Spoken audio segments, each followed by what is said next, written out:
Leo Perusa.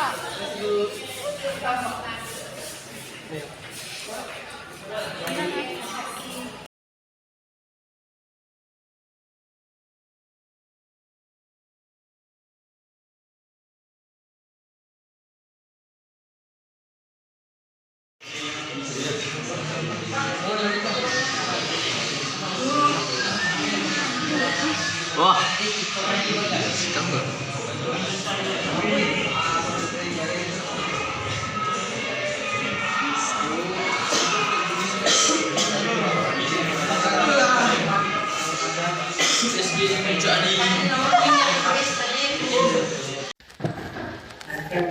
Oke, siap, silakan masuk. Silakan kamu. Bagaimana kabarnya, Nur? Baik, Kenapa? Kenapa sih kamu di sini? Kenapa? kemarin saat jam pengajaran itu saya tidak mengerti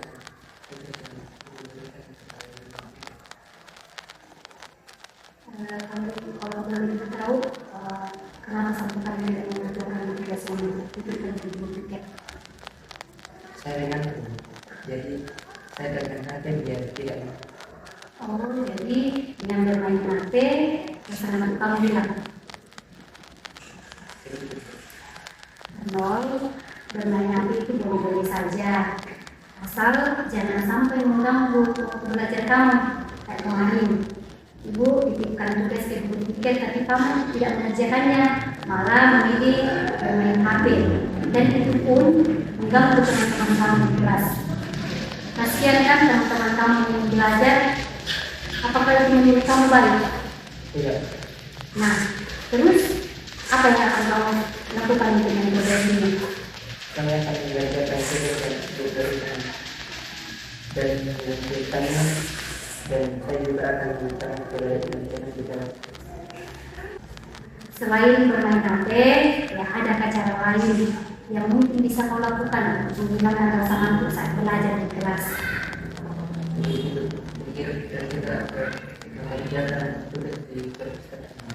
Oke, baiklah Arnold. Terus bagaimana dengan kesepakatan kita di kelas tentang penggunaan HP? Kami menjelaskan saat belajar itu pun harus lebih. Nah, ternyata kamu masih ingat kesepakatan kelas yang sudah kita sepakati bersama. Apakah kamu menggunakan HP kemarin itu untuk kepentingan belajar? Tidak. Jadi, ibu sangat berharap apa yang kita sepakati di kelas itu betul-betul dilaksanakan. Jangan hanya sekedar simbol saja di kelas. Baik. Oke, Arnold. Nah, setelah tadi kita membahas masalah kamu dan kamu menyelesaikannya sendiri, bagaimana perasaan kamu sekarang? Saya melakukan jalan dari saya belajar terhadap apa yang saya buat.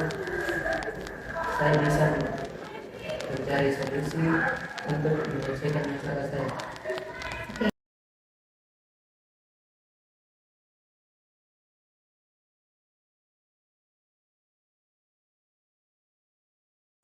Ya, Assalamualaikum warahmatullahi wabarakatuh. Salam sejahtera dan selamat pagi bagi kita semua. Bagaimana kabarnya Bapak Ibu? Baik. Puji Tuhan bahwa kita bertemu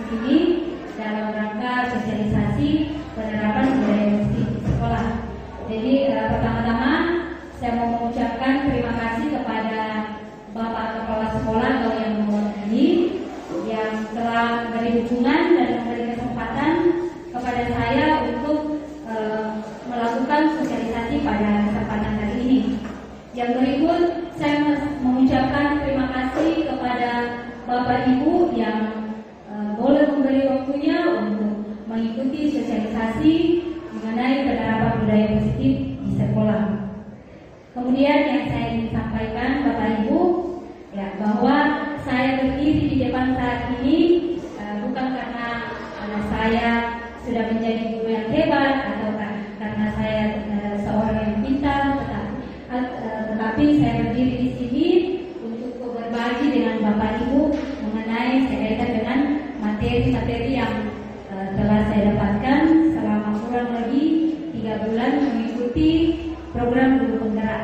Jadi di sini saya hanya berbagi, jadi kita akan berbagi bersama dan materi yang saya akan bawakan ini bukanlah materi yang baru sebenarnya bagi kita semua. Saya akan percaya bahwa kita semua adalah guru-guru hebat.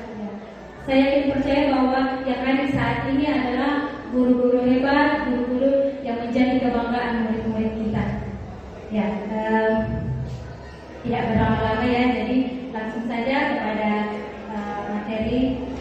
Salam dan bahagia Bapak Ibu guru hebat, yaitu merupakan sapaan dalam guru penggerak. Kita harus selalu bahagia.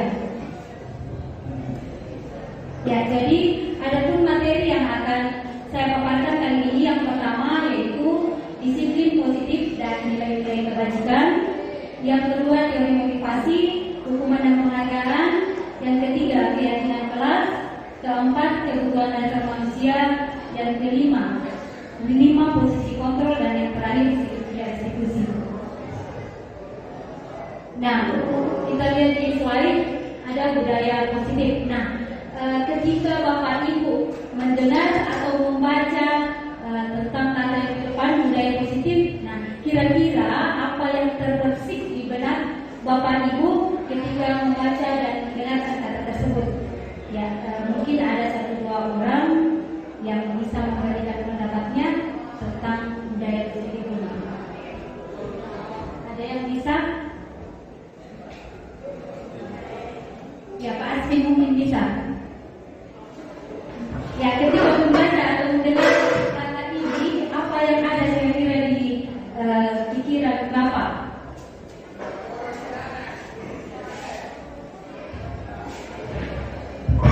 Ya, terima kasih.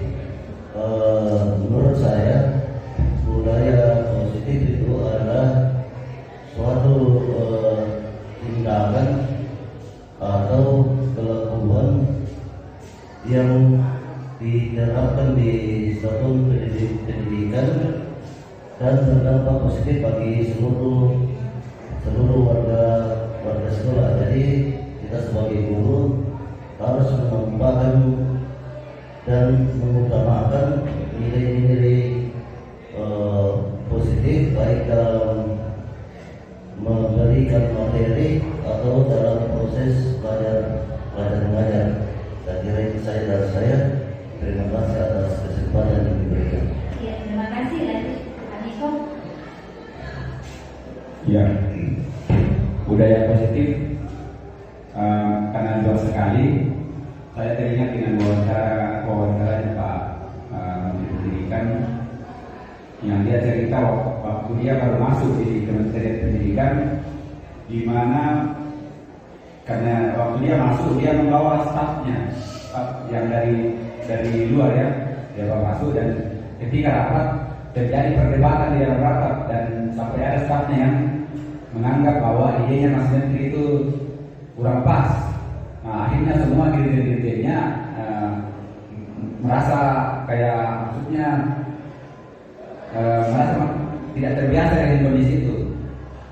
Ya, lalu kemudian Pak Menteri menyampaikan bahwa bagi saya perbedaan itu tidak masalah, dan bahkan kalau ada ide saya yang dianggap kurang bagus dan ada yang lebih bagus dari itu tidak masalah kalau itu dikritisi. Nah, itu juga bagian dari budaya. Jadi kadang bahkan mohon maaf ya, kita di sini kadang-kadang ada memang, dan ini terjadi dibiasakan dari waktu ke waktu, ada kebiasaan Pak Aspi biasa bilang bercanda di dalam di Bengkel, pimpinan tidak pernah salah. Ayat 1 itu katanya, kalau ayat 2 kalau pimpinan salah kembali ke ayat 1. Nah, ini kan budaya yang tidak positif karena orang-orang menjadi tidak mau mengeluarkan pendapatnya karena bilang pasti dikasih salah nanti, ya, dan seterusnya. Jadi itu salah satu yang menurut saya budaya bahwa budaya positif itu adalah kebiasaan-kebiasaan yang dibangun bersama, ya, kebiasaan-kebiasaan bagus atau nilai-nilai nilai-nilai kebajikan yang dibangun bersama di suatu tempat yang dipribadi juga bersama. Saya kira itu. Terima kasih. Ya, terima kasih. Ya, saya rasa cukup 2 orang ya yang mewakili. Ya, jadi betul Bapak Ibu bahwa budaya positif itu merupakan nilai-nilai atau kebiasaan-kebiasaan yang bersifat positif yang diterapkan di sekolah.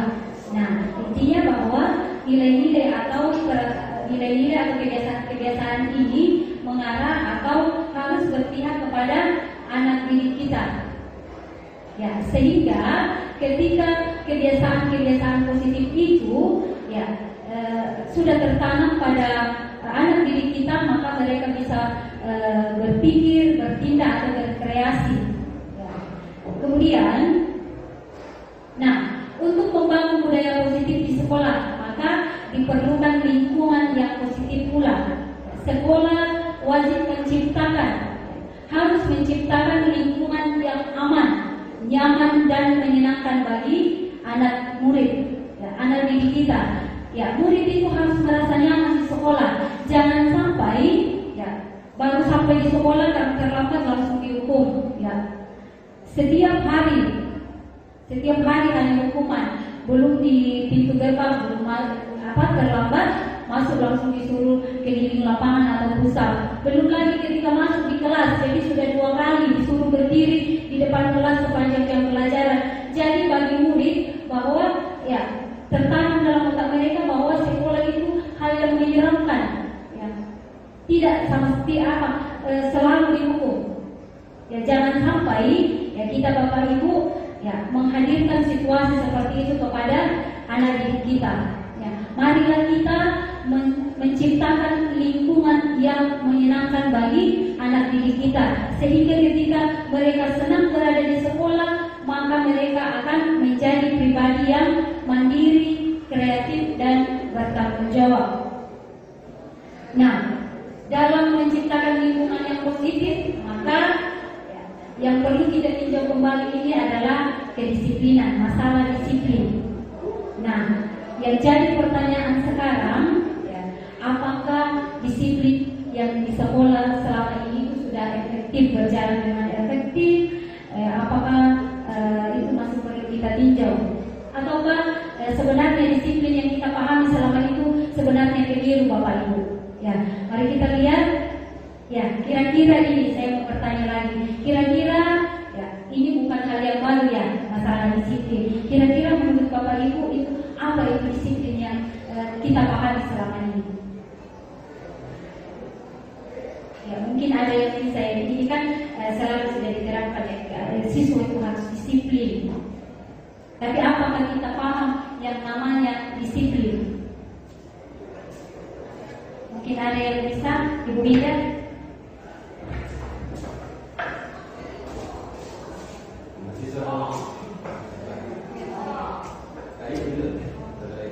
Terima kasih atas kesempatan yang diberikan kepada saya. Dalam hal ini saya akan mencoba memberi penjelasan mengenai kata disiplin. Menurut pemahaman saya, disiplin itu adalah ketaatan dalam menjalankan suatu kegiatan atau tindakan dengan merasa tidak terpaksa oleh karena adanya kesadaran atau dorongan dari dalam diri sendiri. Itu yang saya pahami. Terima kasih. Terima kasih. Mungkin masih ada? Bahasa sehari-hari yang dipahami tentang kata disiplin ini. Terima kasih. Mungkin yang tadi bahwa disiplin itu seperti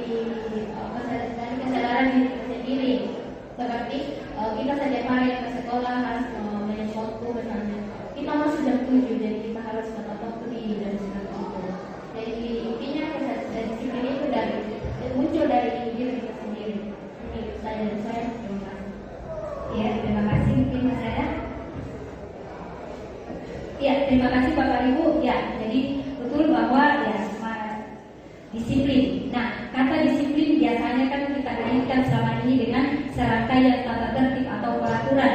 Ya, ketika anak-anak tiba tepat waktu di sekolah, masuk di kelas jam 7.30, maka kita menganggap bahwa anak-anak tersebut merupakan anak yang disiplin. Sementara yang suka terlambat itu ya bukan anak yang disiplin dan seterusnya. Ya seperti itu kan yang kita ya selama ini, dan saya juga merasa seperti itu. Yang saya pahami selama ini ya bahwa anak yang disiplin adalah anak yang tepat waktu ke sekolah, yang mengerjakan tugas dengan teratur, ya tepat waktu. Ya ternyata kita keliru Bapak Ibu. Ya jadi disiplin itu lebih dihubungkan kepada ya proses belajar. Ya bukan selalu disertai dengan hukuman. Ketika mereka terlambat disuruh push up, disuruh keliling lapangan, ya untuk membuat mereka jerah. Tapi apa akibatnya? Berakibat hanya pada jangka yang pendek. Ya. Mereka akan melakukan itu karena adanya hukuman. Mereka takut dihukum. Mereka datang tepat waktu ke sekolah karena ingin dapat pujian, ya, ingin disanjung oleh gurunya. Ya, jadi sangat keliru ya Bapak Ibu bahwa kata disiplin itu sering kita kaitkan dengan serangkaian tata tertib atau peraturan yang ada. Ya. Jadi tadi ya rekan-rekan sudah memaparkan bahwa kedisiplinan itu lebih kepada motivasi dari dalam diri kita sendiri. Nah, Bapak Ki Hajar Dewantara mengatakan bahwa untuk menciptakan murid yang merdeka, maka syarat utamanya adalah disiplin. Nah, di sini disiplin yang dimaksud adalah disiplin diri, ya.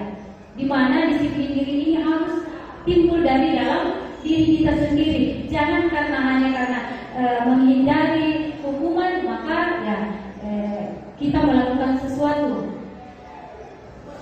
Jangan karena kita ingin dipuji, jangan karena kita ingin disanjung atau mendapatkan imbalan maka kita melakukan sesuatu. Tapi marilah kita ya melakukan sesuatu itu dari dalam. Nah, itulah intinya dari yang namanya disiplin. Jadi bukan mengarah kepada kepatuhan kita terhadap serangkaian tata tertib atau peraturan yang ada, tetapi lebih kepada proses dalam mengontrol diri kita sendiri. Ya, intinya bahwa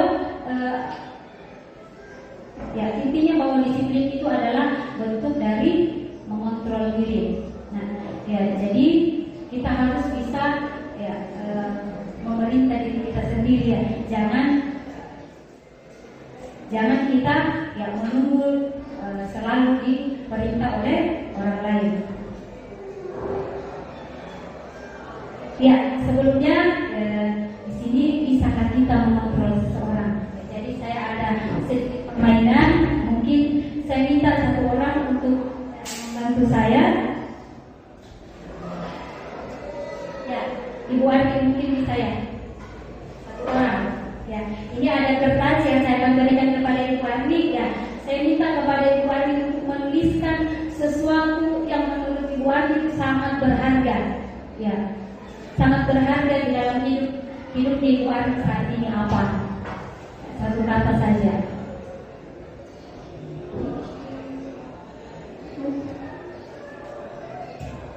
Ya sudah. Ya, saya minta kepada Ibu Arti untuk dulu kemudian menggenggam gulungan kertas yang sudah ditulis tadi. Ya. Yang digenggam Ibu Arti saat ini adalah sesuatu yang menurutnya sangat berharga, rahasia buat dia. Ya, digenggam Ibu ya. Oke. Ya, jadi saya akan coba ya untuk bisa mengetahui apa isi dari yang digenggam oleh Ibu Arti. Ibu Arti, aku yang dipegang itu kertas, boleh dilihat sedikit? Tidak bisa. Kalau saya traktir bakso nanti tidak bisa.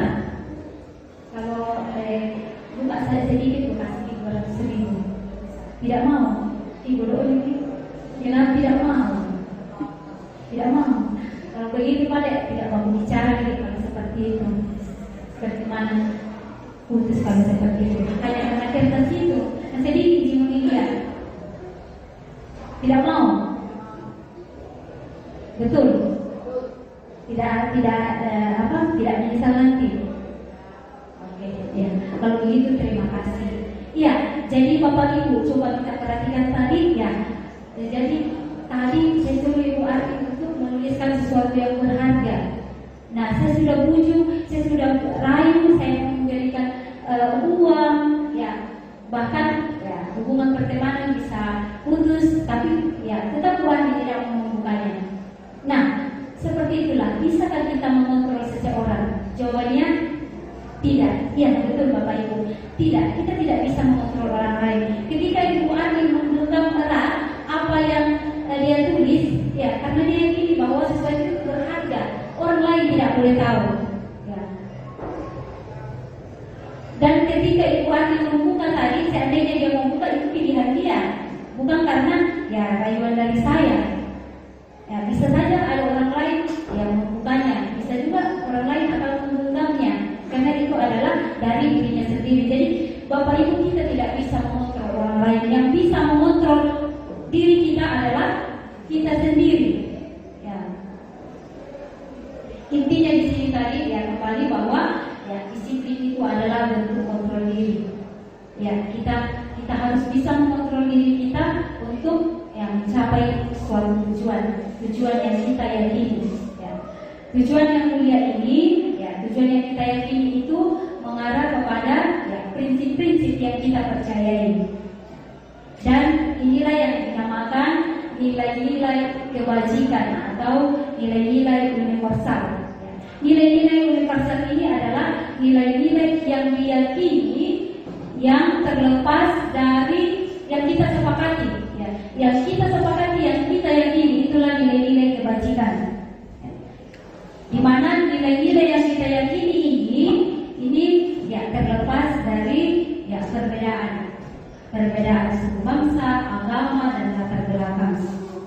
Ya, jadi nilai-nilai kebajikan atau nilai-nilai yang kita yakini ini ya merupakan fondasi bagi kita untuk berperilaku. Nah, ya, jadi saat ini salah satu nilai-nilai yang ingin dicapai oleh anak-anak Indonesia saat ini adalah ya yang sudah kita terapkan satu semester, yaitu ya, profil pelajar Pancasila. Di mana dalam profil pelajar Pancasila ada elemen 6 elemen di dalam. Ya, jadi ada bertakwa kepada Tuhan Yang Maha Esa, mandiri, bernalar kritis, kemudian dan kebinekaan global, bergotong royong dan kreatif. Ya, kita lanjut kepada teori motivasi. Ya, saya ingin kembali bertanya, ya inilah sesi berbagi, jangan sampai Bapak Ibu bilang ya Ibu Selvi tampil hanya untuk bertanya-tanya terus. Ya, jadi ini kan saya bilang dari awal saya berdiri di sini karena ya bukan karena saya sudah hebat. Ya, saya hanya ingin berbagi. Ya, karena ini kan bukan hal baru. Nah, saya ingin bertanya kepada Bapak Ibu, ya ketika Bapak Ibu hadir di tempat ini, apa yang mendorong Bapak Ibu? Ya, motivasi apa? Karena ya ingin tahu. Ya, ingin misalnya apa yang dibakar. Mungkin masih ada yang mau memberikan pendapat apa dorongan atau motivasi Bapak Ibu untuk hadir saat ini pada sosialisasi. Ada undangan, iya. Terima kasih betul, Pak. Ya, ingin berubah. Iya. Ya, terima kasih Bapak Ibu. Terima kasih Bapak Ibu. Jadi lihat tadi Bapak Ibu paparkan ada yang datang ke sini karena ada undangan. Ya, karena dia betul. Ya, saya ucapkan undangan. Ada yang mengatakan bahwa ya ingin ya berubah. Ya, berubah dalam arti bahwa ada ilmu yang kita bagi bersama, yang kita share bersama. Ya, jadi inilah ya ada dua motivasi. Ya, yang namanya ada motivasi dari dalam atau intrinsik dan motivasi dari luar atau eksternal. Ya, contohnya tadi. Ya, motivasi dari luar. Ada yang datang di sini karena memenuhi undangan, tidak ingin bikin kecewa saya. Ya, karena mungkin bilang ya nanti kalau saya juga akan selfie dia tidak mau ya, impas. Ya, tapi karena ya, ini kasih senang-senang saja saya. Ya, ada juga yang mengatakan bahwa ingin berubah, berbagi, ya, mendapatkan ilmu di sini. itu adalah termasuk motivasi dari dalam. Nah, seperti itulah. Nah, ini ada motivasi eksternal untuk menghindari ketidaknyamanan atau hukuman. Sama dengan ada diri kita. Ya, apakah selama ini tindakan yang kita lakukan itu sudah membuat murid-murid kita itu termotivasi dari dalam? Ya, tapi kebanyakan kita lihat bahwa murid-murid kita itu hanya termotivasi dari luar untuk menghindari ketidaknyamanan atau hukuman. Mereka datang tepat waktu, mereka mengerjakan tugas karena takut dihukum. Ya, kalau bapak ini masuk nanti diomeli dari awal pembelajaran sampai akhir pembelajaran, saya diomeli terus, disuruh berdiri di depan. Ya, bahkan mungkin kita memberikan hukuman fisik, dicubit. Bisa jadi seperti itu, masih terjadi seperti itu sekarang. Ya, kemudian motivasi eksternal berikutnya yaitu untuk mendapatkan imbalan dari orang lain. Ya, kita melakukan sesuatu karena ingin mendapatkan imbalan, mungkin seperti murid-murid kita karena ingin disanjung. Ya, ingin disanjung maka dia mengerjakan tugas, ingin dipuji maka dia mengikuti apa yang kita mau. Ya. Kemudian, jadi jangan sampai Bapak Ibu jangan sampai mungkin setelah sosialisasi ini walaupun materinya tidak terlalu mendalam, tetapi saya harap setelah dari sini kita ubah cara kita kepada murid-murid kita. Jangan sampai kita terus menghukum sehingga mereka itu melakukan sesuatu itu hanya karena termotivasi dari luar. Baik, marilah kita membangun motivasi mereka dari dalam untuk menghargai diri sendiri. Mereka datang tepat waktu karena mereka sadar bahwa mereka anak sekolah yang memang harus tepat waktu datang di sekolah. Jadi walaupun ada serangkaian hukuman yang ada, tapi itu bukan hal yang utama bagi mereka. Tapi mereka lebih kepada motivasi dari dalam. Jadi di sini ada lingkaran, jadi ada peraturan, keyakinan, lingkungan, dan budaya kita. Jadi untuk menciptakan budaya yang positif itu, jadi dari serangkaian peraturan yang ada, kita ubah ke dalam bentuk keyakinan apa yang kita yakini. Ketika kita membuat sebuah keyakinan apa yang kita yakini, maka murid-murid itu, saya tidak percaya bahwa murid-murid akan lebih bersemangat untuk melakukan apa yang mereka yakini. Ini sebenarnya Bapak Ibu, kita sudah membuat tentang keyakinan kelas. Jadi kita melibatkan siswa di dalam. Jadi selama ini kita kata tertib pelajaran bahasa Inggris. Kalau dari saya, pertama harus berbahasa Inggris di kelas, kedua tidak boleh di luar kelas. Itu kan serangkaian peraturan. Kalau dilanggar akan mendapat hukuman. Tapi marilah kita bersama-sama siswa untuk membentuk yang namanya keyakinan. Apa yang mereka yakini, mereka akan sadar sendiri untuk melakukan apa yang mereka yakini. Kemudian dari keyakinan itulah yang akan menciptakan lingkungan yang positif. Lingkungan yang positif, yang aman, nyaman dan tentram, maka terciptalah yang namanya budaya positif. Berikutnya kita masuk kepada hukuman dan penghargaan. Jadi di sini ada pertanyaan. Saya akan mengangkat satu saja. Mengapa kita harus memakai helm ketika kita berkendara? Bagi yang berkendara yang tidak punya kendaraan yang tidak bisa kita kenapa?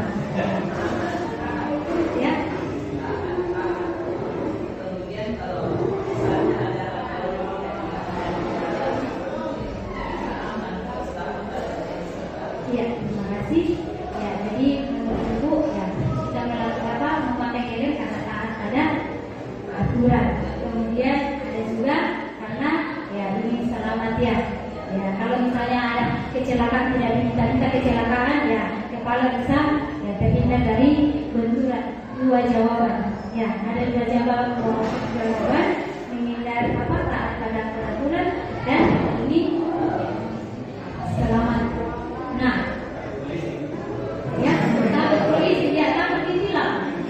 Kalau saya tanya anak sekolah sekarang, mereka akan lebih kepada takut polisi, takut ditilang. Tapi kepada orang yang sudah dewasa, jadi takut mati, ya takut sampai jangan sampai terjadi kelalaian, ya drop out dari dunia. Ya.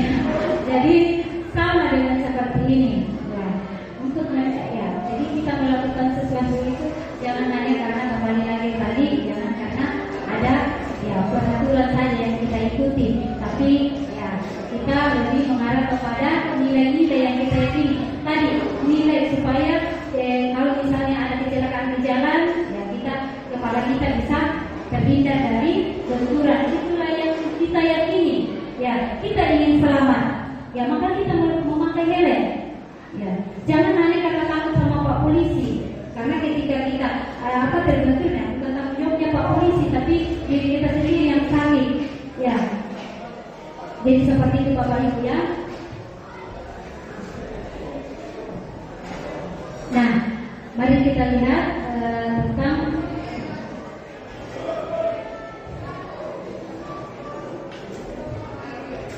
ya.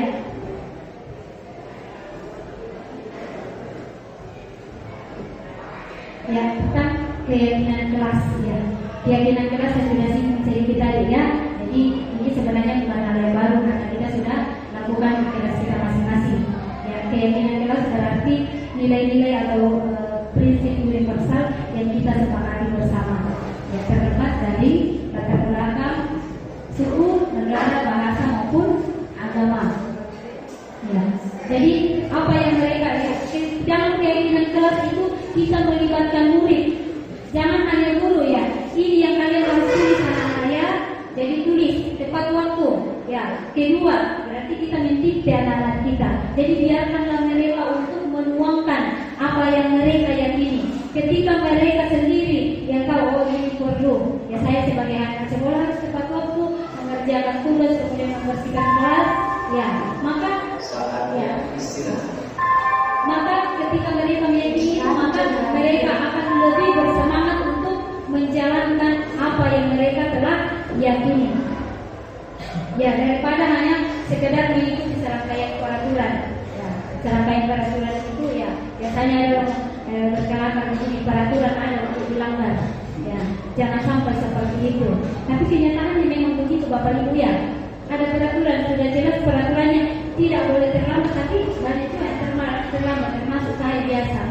Ya bukan biasa ya. Jadi seperti itu. Ya, pembentukan keyakinan kelas. Keyakinan kelas tadi saya sudah singgung yang melibatkan semua murid dalam kelas.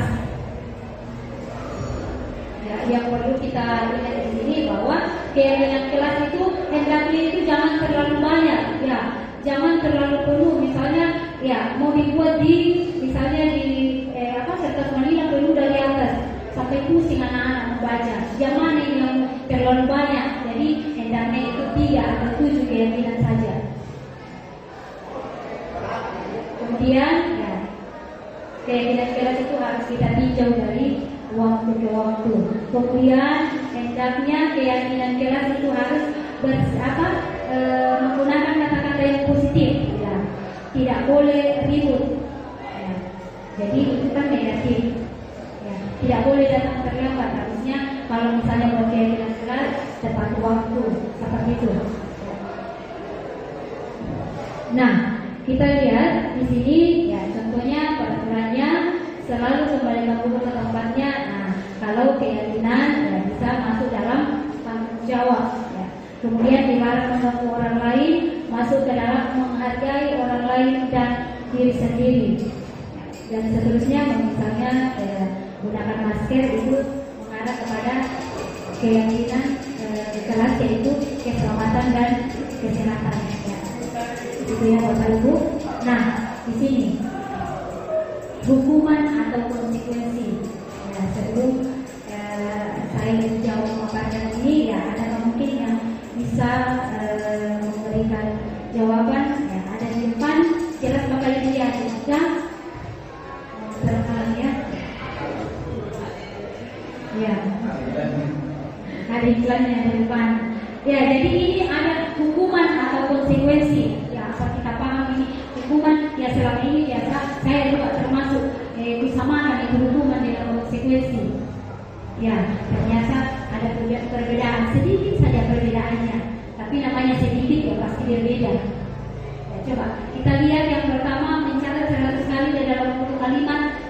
Bu, kalimat saya tidak akan terlambat lagi karena terlambat ke sekolah. Ya, Bapak Ibu termasuk hukuman atau konsekuensi? Hukuman. Ya, hukuman. Yang kedua, lari di lapangan basket 2 kali karena terlambat hadir di sekolah. Hukuman. Murid diminta berpuasa 15 kali karena tidak menggunakan masker ke sekolah. Hukuman juga. Mengganti kertas tugas teman yang telah dicoret-coret. Konsekuensi membersihkan tumpahan air di meja tulis karena tersenggol pada saat belajar. Konsekuensi meminta murid tidak mengenakan sepatu sehari di sekolah karena tidak mengenakan sepatu hitam. Hukuman lari di lapangan basket 2 kali karena terlambat 10 menit mengikuti konsekuensi. Ya, konsekuensi. Ya, terima kasih Bapak Ibu ya. Dan tadi kan saya bilang Bapak Ibu kan sudah hebat, ternyata betul. Ya, tanpa saya jelaskan materinya sudah tahu. Ya, betul ya. Hukuman. Nah, seperti yang tadi yang Bapak Ibu sudah jawab, terima kasih. Ya, jadi tadi saya bilang hukuman dan konsekuensi itu sebenarnya selama ini ya saya pribadi itu menyamakan. Ya, hukuman konsekuensi sama saja ternyata berbeda. Nah, kita lihat perbedaannya di sini. Hukuman itu sesuatu yang menyakitkan harus terjadi. Ya, baik fisik maupun psikis. Ya. Kemudian kalau konsekuensi sesuatu harus terjadi, tapi tidak terlalu menyakitkan, tapi tetap saja membuat orang tidak nyaman. Nah, contohnya kalau misalnya masalah keterlambatan, anak-anak terlambat, ya kalau misalnya hukuman yang disuruh push up, itu kan tidak relevan, ya tidak ada kaitannya. Kita hanya ingin anak-anak cerah, ya, supaya besoknya tidak terlambat. Tapi apa jadinya besoknya? Ya, yang suka push up, yang suka ingin badannya dekat, ya, nah, suka terlambat terus karena bilang asal tersuruh nak push up daripada, right? Ya, seperti itu. Nah, berikut konsekuensi. Misalnya tadi kalau terlambat PJOK, konsekuensi ini lebih kepada ada kesepakatan antara guru dengan murid. Ya, jadi mereka sudah tahu. Ya, misalnya PJOK sudah ada kesepakatan sebelumnya di pelajaran PJOK. Kalau kalian terlambat, ya jangankan 10 menit, 1 menit saja kalian harus keliling lapangan 2 kali. Misalnya seperti itu. Tidak pakai baju olahraga. Saya lihat biasanya guru PJOK ya sudah melaksanakan konsekuensi ya, bukan hukuman. Yang tidak menggunakan baju olahraga ya disuruh push up. Jadi itu konsekuensinya karena mereka sudah sepakati. Kalau hukuman terjadi secara tidak terencana atau tiba-tiba, ya Pak Satpam kalau misalnya hukum siswa kan tidak terencana ya. Nanti kalau si ini datang, saya akan suruh untuk push up. Ya, kalau si ini kan karena kemarin sudah terlambat, saya suruh di lapangan 10 kali. Ya, tapi tiba-tiba ya, kalau misalnya anak-anak yang terlambat ya, tiba-tiba disuruh. Ya, itu langsung tidak terencana dan hanya melibatkan guru. Ya, tidak melibatkan siswa. Beda kalau konsekuensi sesuatu terjadi, tapi itu sudah ada kesepakatan. Ya, contohnya tadi kalau pelajaran PJOK, ya, itu kan sudah disepakati. Kalau kalian terlambat, tidak pakai baju olahraga, ya konsekuensinya kalian harus push up atau keliling lapangan. Ya, tapi tetap saja bahwa konsekuensi itu membuat orang tidak nyaman, membuat murid tidak nyaman. Jadi sama-sama ya, hukuman ataupun konsekuensi sama-sama membuat murid tidak nyaman. Ya, kemudian ya kalau hukuman anak membenci kedisiplinan. Ya, di sini mereka akan ya bilang ya ternyata untuk disiplin itu ya kita harus dihukum. Ya, jadi mereka tidak akan suka disiplin. Kemudian kalau misalnya konsekuensi anak menghargai disiplin, tapi dalam jangka yang pendek, tidak jangka panjang, karena mereka akan melakukannya ketika misalnya pelajaran PJOK, tapi ketika misalnya pelajaran bahasa Inggris, ya mereka tidak akan melakukan itu lagi. Ya, jadi seperti itu, menghargai disiplin, tetapi ketika ya guru yang bersangkutan paksaan, kalau hukuman itu paksaan, yang mau tidak mau, kalau terlambat harus berusaha, tidak boleh tawar-tawar. Kemudian stimulus dan tanggapan ada ya, jadi tadi saya sudah singgung. Kemudian mendorong anak menyakiti diri sendiri. Ya, kalau sudah dihukum, ya kadang mereka akan ke kelas, ya mungkin bisa saja menendang ya apa yang ada di kelas, misalnya ya kursi ataupun temannya yang jadi sasaran. Ya, menjadi mengikuti diri sendiri, kemudian mendorong anak agar menyesuaikan diri, konsep diri yang buruk ya di sini. Konsep diri yang buruk ya. Ketika anak-anak sering dihukum, maka mereka akan menjadi pribadi yang merasa bahwa saya ini pribadi yang gagal, selalu gagal, saya selalu dihukum. Ya, sedikit-sedikit si A dihukum, sedikit-sedikit kok saya dihukum ya, kok dia tidak. Ya, jadi merasa bahwa ya pribadinya itu pribadi yang tidak berguna, pribadi yang gagal. Konsep diri yang baik, kemudian anak belajar untuk menyembunyikan kesalahan. Nah ini pasal Bapak Ibu ya. Kalau hukuman yang terus-menerus kita terapkan kepada anak didik kita, mereka akan menyembunyikan kesalahan. Kenapa kok terlambat? Mungkin kesempatan di jalan Ibu. Padahal tidak. Ya, karena kan kita akan maklumi. Ya, kita akan maklumi, oh iya tahu, kempes banyak masa dia memikul motornya ke sekolah. Ya, kempes banyak Ibu dan sekali bengkel. Ya. Padahal memang karena dia sengaja memang sudah terlambat. Ya. Jadi jangan sampai Bapak Ibu ya kita selalu memberikan hukuman kepada dia inilah. Ya, jadi pembohong ya anak-anak kita. Kemudian anak marah, rasa bersalah, dipermalukan, merasa tidak dihargai. Ya. Nanti saya bilang bahwa nanti anak-anak kita akan merasa bahwa mereka itu tidak berguna. Ya, merasa bahwa saya ini selalu bikin guruku tidak bangga kepada dia. Seperti itu. Nah, ini dihukum oleh penghargaan.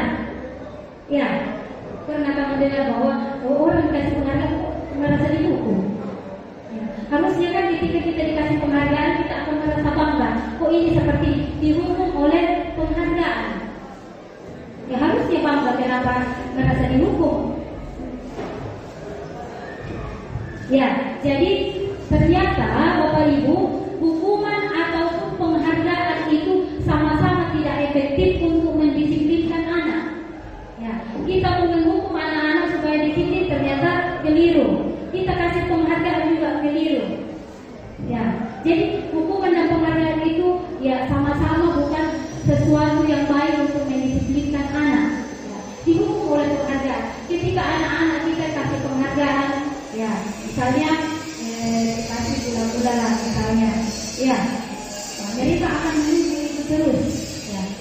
Nanti mereka berbuat ketika, ya, mereka ada sesuatu, ya, mereka mau dipuji, lihat temanmu itu, ya, selalu datang tepat waktu, kok harus ikuti itu, ya kan mereka bangga diri di kelas. Jadi, ya, tapi akibatnya apa Bapak Ibu? Ya, tidak semua. Ya, Bu, ya mereka itu mungkin akan disiplin, tapi di dalam kelas itu saja.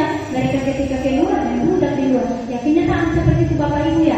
Di sekolah itu ya kita katakan bahwa si A itu anak yang baik, tapi di luar sana, ya di luar sana itu mereka bertingkah tidak seperti di sekolah. Makanya biasa kita heran, loh di sekolah itu anak itu kok tingkah baik di kelas, ya. Tapi di sekolah di luar suka berkelahi. Nah inilah ya karena mereka selalu ya diberi penghargaan atau dipuji, ada sesuatu yang diharapkan oleh anak didik kita. Ya, jadi ada beberapa dari atas, ada 5 penghargaan itu jangka pendek dan jangka panjang. Orang melakukan sesuatu itu karena hanya ingin mendapatkan penghargaan. Jangka panjang mereka akan menunggu, ya, menuntut kita untuk memberikan penghargaan itu lagi. Mereka akan melakukan kalau kita ya kasih penghargaan, kasih imbalan, tapi kalau tidak ya sudah. Penghargaan hukum, ya. Jadi misalnya rankingan di kelas, ranking 1 sampai ranking 3, yang merasa terhukum adalah ranking 4, ya karena ya beda sedikit dengan ranking 3. Kadang ya dulu itu saya masih ingat waktu sekolah ada ranking 1 yang paling pertama, ada juga ranking 1 tapi nomor 2-nya. Ya. Nah itu yang paling tersiksa, merasa terhukum. Ya karena beda sedikit, mungkin ya bedanya cuma berapa misalnya 2 nilainya yang ini. Ya 2 poin saja. Itu merasa penghargaan yang menghukum, penghargaan mengurangi ketepatan, penghargaan tidak efektif. Ya tadi penghargaan tidak efektif ya itu karena mereka akan bergantung pada penghargaan ketika kita di dalam kelas memberi penghargaan atau memuji saja satu orang dan itu terus yang kita puji, maka yang lain akan merasa iri. Jadi terjadi persaingan tidak sehat di kelas. Si A dipuji terus sibuk selfie, saya tidak. Ya, jadi ya mereka akan baku musuhan di dalam kelas, terjadi persaingan. Nah, hendaknya penghargaan kita itu ya kita berikan secara bersaksian kepada murid, jangan itu saja. Kesalahan terbesar kita selama ini termasuk saya, ya kita kadang fokus hanya kepada murid yang bisa di kelas. Nah, itu saja yang kita tuntut. Yang nakal menurut kita itu, yang suka bercerita di belakang itu kita abaikan karena capek bikin capek bikin tangannya, bikin stres ini. Jadi biarkanlah mereka main game apa di belakang, terserah, bukan juga saya. Ya, yang rugi mereka yang rugi. Ya, itu pandangan yang keliru. Ya, mari kita tuntun anak-anak kita. Ya, secara kita beri penghargaan walaupun ya mereka mungkin mengerjakan tugas ya masih salah, ya jangan. Sekali kenapa ini sudah jelas kan tadi kasih seperti, nah kenapa kok kayak begini? Ya, jadi ya mari kita ya mungkin salah tapi ya kita gunakan kalimat yang positif lah untuk menghargai hasil kerja mereka. Ya mereka kan sudah setengah mati. Nah ini otak ini kecerdasan manusia itu berbeda-beda, tidak bisa IQ-nya berbeda. Ada yang memang sekali dijelaskan mereka sudah bisa paham, mereka bisa kerja sesuai dengan ya yang kita mau. Tapi ada juga yang sudah setengah mati dibimbing, di privat lagi, ya masih tidak bisa masuk. Ya karena itulah IQ atau kecerdasan manusia itu berbeda-beda. Nah tinggal kita sebagai seorang guru harus memahami bagaimana murid kita di dalam kelas, kebutuhan mereka di dalam kelas.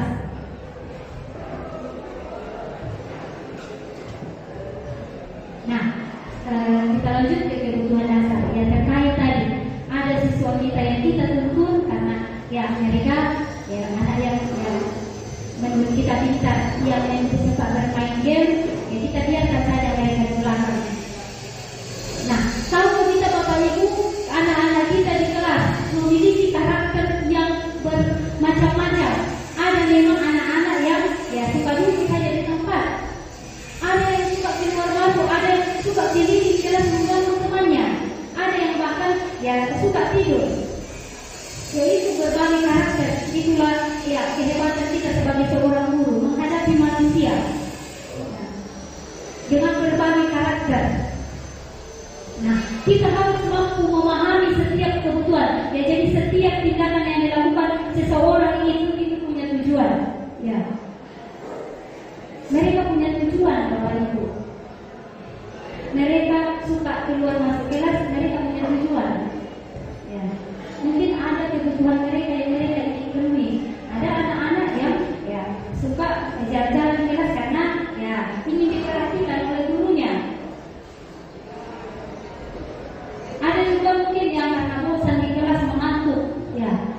Jadi ya di sini kita harus mampu memahami setiap kebutuhan dasar dari anak didik kita. Nah, di sini ada 5 kebutuhan dasar manusia. Ya, ada survival atau kebutuhan dasar bertahan hidup. Kemudian kebutuhan cinta kasih, kemudian kebutuhan pengusahaan, kesenangan dan kebebasan. Kita lihat contoh kasus daripada sahabat yang lebar menjelaskan ini contoh kasusnya. Ya, Ibu Ani guru kelas 5 di SD Pelita Hati sedang bingung menghadapi ulah salah satu murid di kelasnya, Agus. Beberapa anak telah datang dan memerlukan Agus yang sering meminta bekal makan siang mereka. Nah ini meminta bekal siang makan mereka. Ya, jadi Agus melakukan itu karena dia punya ya tujuan. Tidak mungkin dia mengganggu temannya, mengambil bekal temannya, ya tanpa ada tujuan. Nah, di sini kalau misalnya Agus menjawab bahwa ia lapar, ya karena orang tuanya tidak memberikannya bekal, maka kebutuhan yang sebenarnya ingin dipenuhi Agus adalah kebutuhan bertahan hidup daripada lapar di sekolah. Ya, jadi saya ambil makanannya temanku. Ya, kemudian ketika Agus itu merasa ingin diperhatikan temannya, ya supaya teman-temannya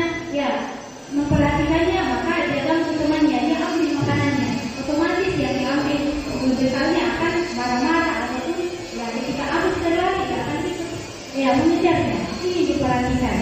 Kemudian ya itu yang ingin dipenuhi adalah cinta dan ya kasih sayang. Apabila Agus ingin merasa bahwa dia hebat, ya dia ditakuti teman-temannya. Ya. Jadi yang ingin diperhatikan Agus adalah penguasaan. Kemudian ketiga ya karena Agus menjawab bahwa dia merasa bosan dengan benar yang diberikan orang tua itu saja, maka kebutuhan yang sebenarnya ingin dipenuhi adalah kebutuhan akan pilihan. Dan yang terakhir ya karena iseng saja ya itu adalah kesenangan.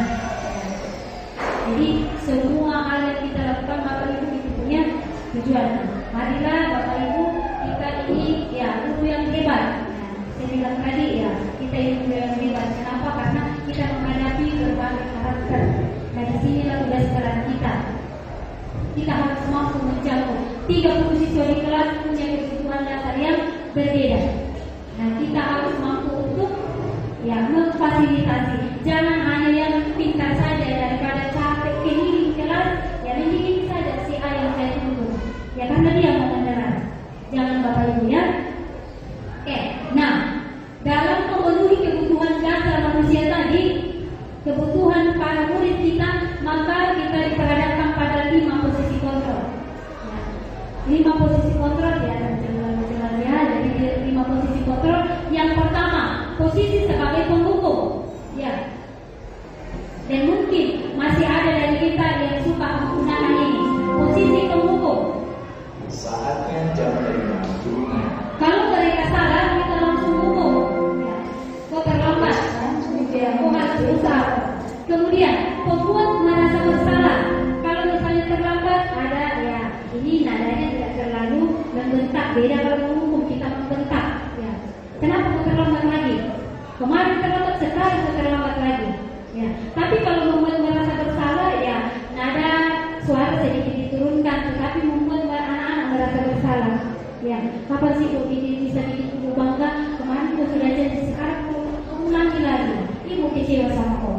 Jadi itu merasa bersalah. Jadi anak-anak akan merasa bahwa dirinya adalah pribadi yang gagal. Hasilnya apa Bapak Ibu? Ya, hasilnya bahwa anak-anak tidak berubah, betul. Anak-anak tidak berubah dan emosi itu tertahan. Ya, dia merasa bahwa dia ini tidak berguna dan tidak bisa membahagiakan gurunya. Kemudian posisi teman. Ya, ini banyak kali kita lakukan posisi teman. Kita bermaksud bahwa ketika kita memposisikan diri sebagai seorang teman, maka murid-murid kita akan berubah. Ya, kita jadikan mereka teman. Mungkin mereka ketika mereka terlambat, kenapa mau terlambat lagi? Lambat datang mengirim oh ya, dia sedang terlambat lagi. Nah, sudah masuk. Ya, jadi seperti itu posisi seorang teman. Kita tidak memberikan sesuatu kepada mereka. Ya, misalnya pembelajaran, misalnya mencarikan membuat mereka bisa mempertanggungjawabkan. Tapi ya, mereka akan merasa acuh tak acuh. Ya, guruku ini ya maklumi saya kalau terlambat. Tidak apa-apa. Jadi mereka akan mengulangi itu karena ya mereka merasa bahwa guruku itu temanku. Ya, berikut pada posisi pemantau. Pemantau di sini berarti mengawasi. Ya, jadi pada posisi pemantau kita berpatokan pada peraturan dan tata tertib yang berlaku. Ya, kalau anak terlambat, ya kau tahu konsekuensinya apa toh? Kalau terlambat, ya harus berdiri di depan kelas Pak atau tinggal di kelas Pak nanti. Ya, oke. Tapi tetap saja bahwa mendisiplinkan anak pada posisi pemantau, ya membuat anak merasa tidak nyaman. Mereka akan ya tinggal di kelas lagi untuk tambahan untuk mengerjakan tugas misalnya. Nah, yang terakhir bahwa posisi manajer. Nah, inilah yang ya dituntut bagi kita, Bapak Ibu, posisi manajer. Ya, posisi manajer berarti ya kita ini anak-anak kita itu mempertanggungjawabkan apa yang mereka lakukan. Ketika mereka terlambat, tidak diberi hukuman, tidak juga diberi merasa bahwa mereka pribadi yang gagal, tetapi bahwa ya mereka akan bertanggung jawab, mereka akan menyadari sendiri. Jam berapa sekarang? 7.30 tahu jam berapa kita masuk. Seperti itu. Ya, kalau sudah mereka tahu kenapa terlambat. Saya bangun telat Ibu. Kenapa bisa? Mungkin kemarin. Terus ya, besok kamu seperti ini lagi. Kita tanya seperti itu. Jadi mereka akan menemukan sendiri solusi dari apa yang mereka perbuat.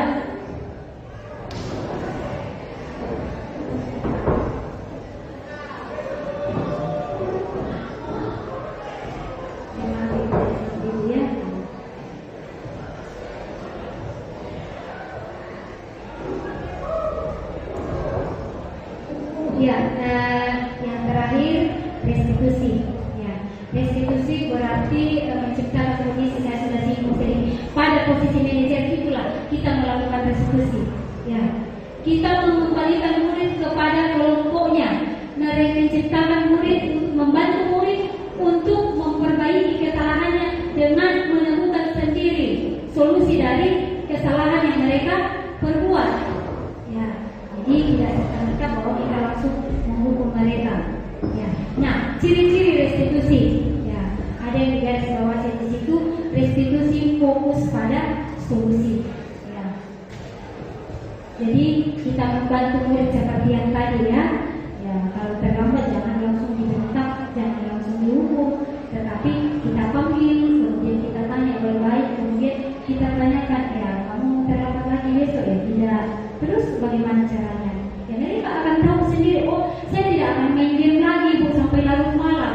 Nah itu, kita membantu mereka untuk menemukan solusi dari keterlambatan mereka. Jadi kita fokus up. Itu hanya akan menyakiti dan mereka akan jadi pribadi yang mendendam. Kalau kita sudah masuk sudah jiwanya itu akan benci sama kita, dia akan benci kepada gurunya. Seperti itu. Nah, di sini pada segitiga restitusi ketika anak-anak membuat kesalahan, maka ada 3 tahapan yang kita lakukan pada restitusi segitiga.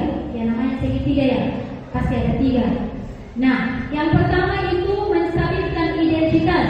Nah, apa tujuannya di sini Bapak Ibu? Menstabilkan identitas itu membuat anak yang merasa gagal karena berbuat kesalahan itu memandang dirinya positif, bahwa saya bukan pribadi yang gagal.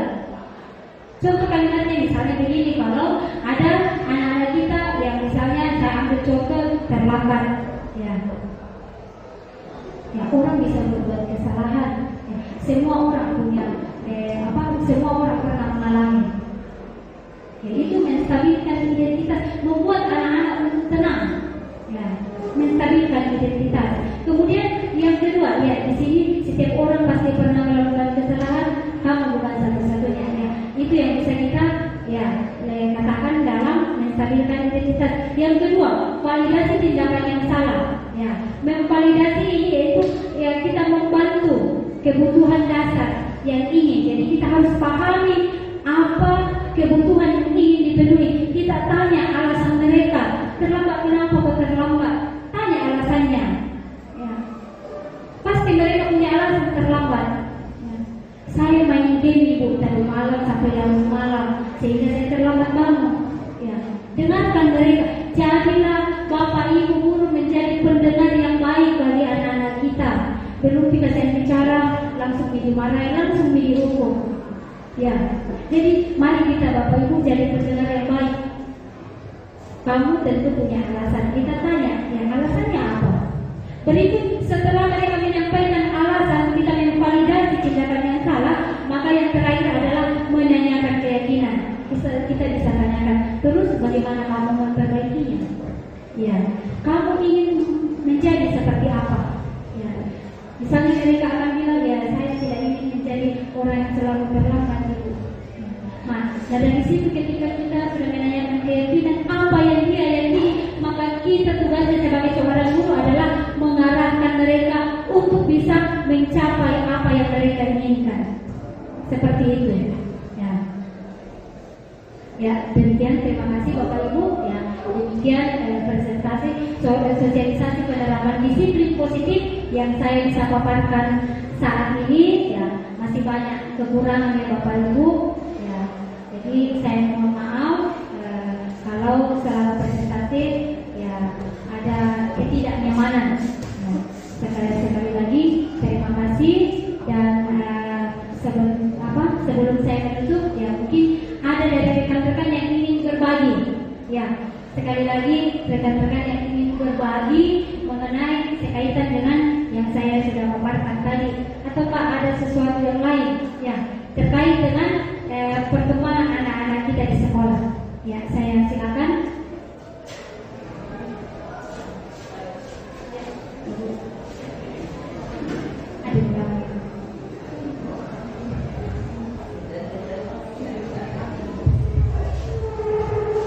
Ya, terima kasih atas kesempatan yang diberikan kepada saya.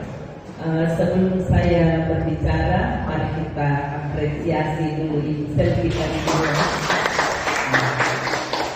Terima kasih Ibu Selvi telah memberikan materi atau sosialisasi tentang penerapan budaya positif. Nah, saya sangat tertarik. Jadi saya ini penduduk yang sudah 2 kali ikut sosialisasi sejak kemarin. Ya, saya sangat tertarik dengan materi ini sehingga mudah-mudahan ke depannya ya kita semua bisa mengambil kata sepakat.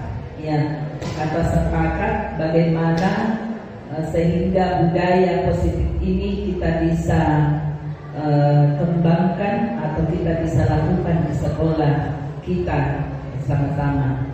Nah, tentang budaya positif, ya, tadi sudah panjang lebar dijelaskan. Nah, tentu sedikit saya sampaikan bahwa untuk kenyamanan di lingkungan sekolah tentu kita menciptakan suasana yang baik, ya, suasana yang nyaman. Nah, bagaimana kita mau menciptakan suasana yang baik? Tentu bagaimana kita melakukan sesuatu sehingga murid kita nyaman, kita juga nyaman. Ya, apakah kita menerapkan sebelum yang selama ini saya lihat siswa kita banyak menyapa kita, selamat pagi Bu, selamat siang Bu. Nah, bagaimana kalau sebaliknya, ya, kita yang lebih dahulu menyapa mereka supaya mereka juga mereka juga merasakan bahwa oh saya ternyata diperhatikan seperti itu. Kemudian kembali ke hukuman. Nah, kalau betul-betul tadi saya katakan bagaimana kita menciptakan atau kita ambil kata sepakat, bagaimana kalau misalnya kalau kita bukan lagi menghukum tetapi kita misalnya restitusi tadi. Nah, supaya siswa kita mengatakan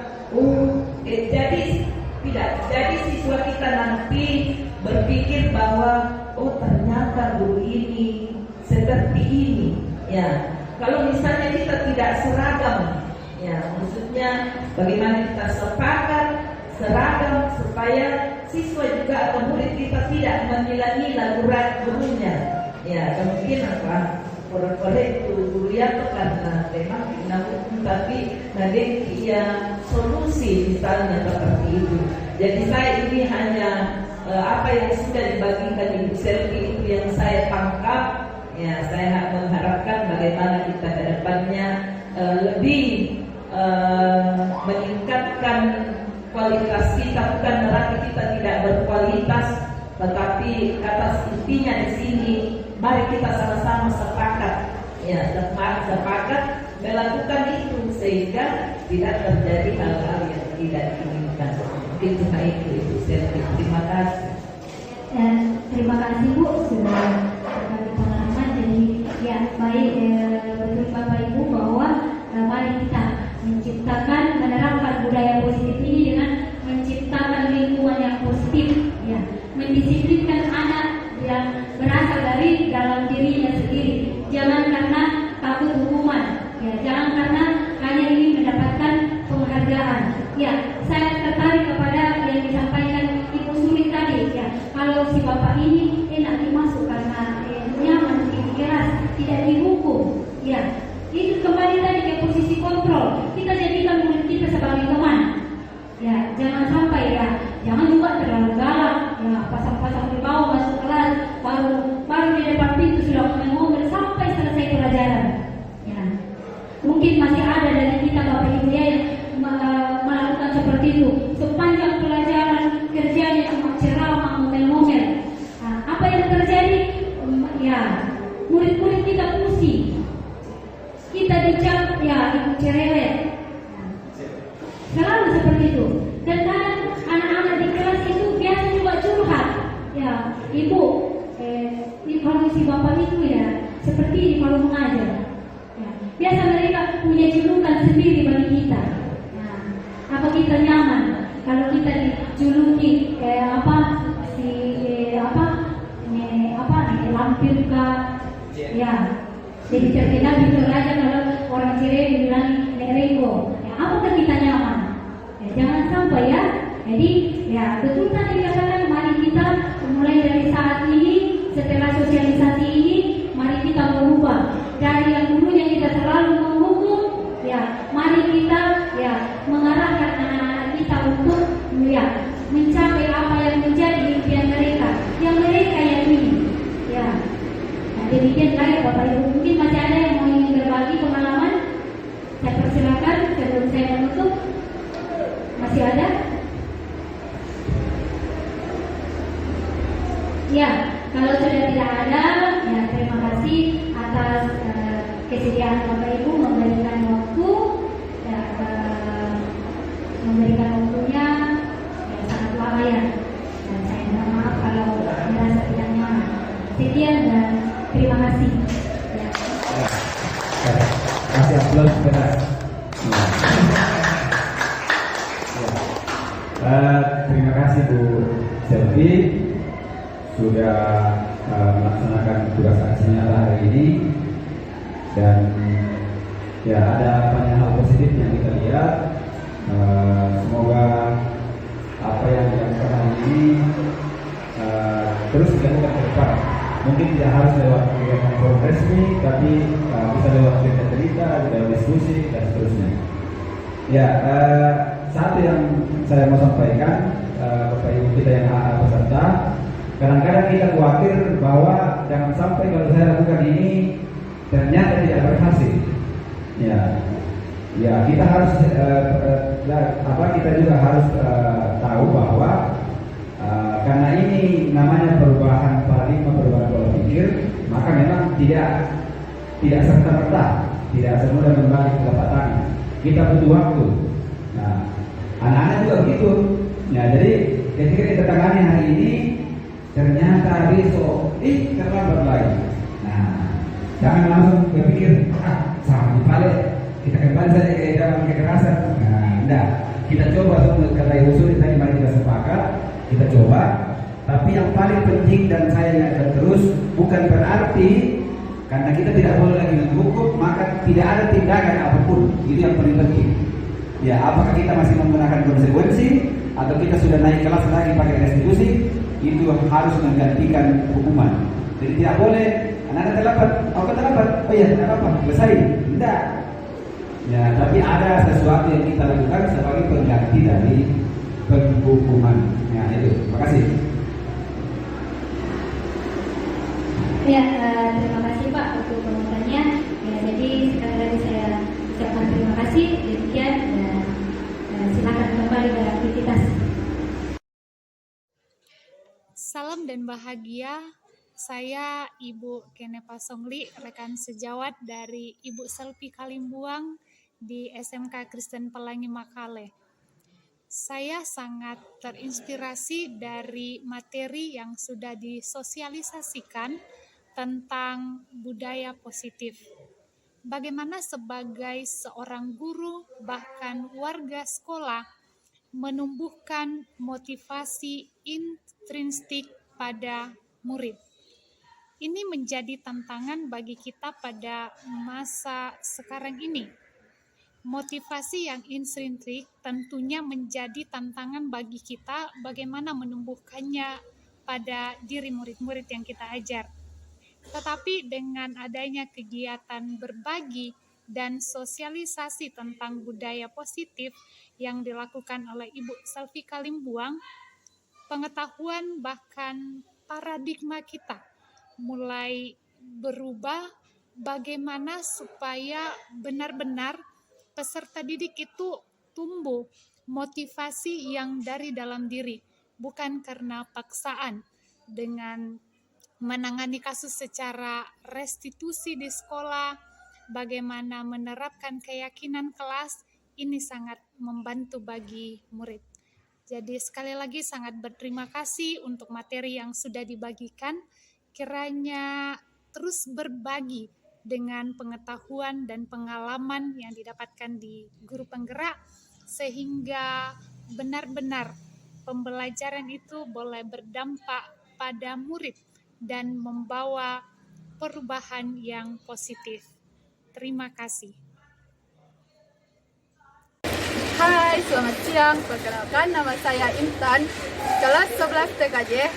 Saya akan memberikan testimoni tentang penerapan budaya positif yang telah diterapkan oleh Ibu Selvi Kalimbuang di kelas kami, di mana Ibu sudah menerapkan pembiasaan positif seperti mengucapkan kata salam, berdoa sebelum dan sesudah belajar, penguatan keyakinan kelas. Terima kasih, sukses terus Ibu.